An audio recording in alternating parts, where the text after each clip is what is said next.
Sjellja dhe edukata e lartë, sjellja e mirë dhe edukata e lartë është prej gjërave që i sigurojnë njeriu të xhenetit. Po mirë, do thotë që nuk është e vështirë, është e vështirë. Nuk është e lehtë. Nuk është e lehtë, sepse Allahu në Kur'an tregoi se me mëshirën e Zotit pejgamberi sa me arriti këtë grad kaq të lartë. Nuk është e lehtë që njeriu të jetë i sjellshëm, i komunikueshëm, i edukuar, nuk është e lehtë.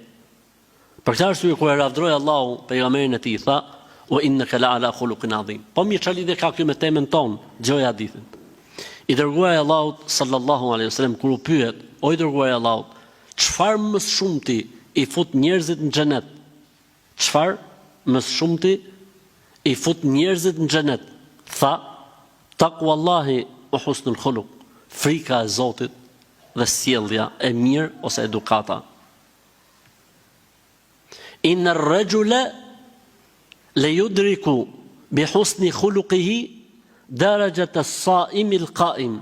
Njeriu me edukatën e tij arrin te Allahu shkallët ose gradët e atij që falet shumë dhe agjeron shumë.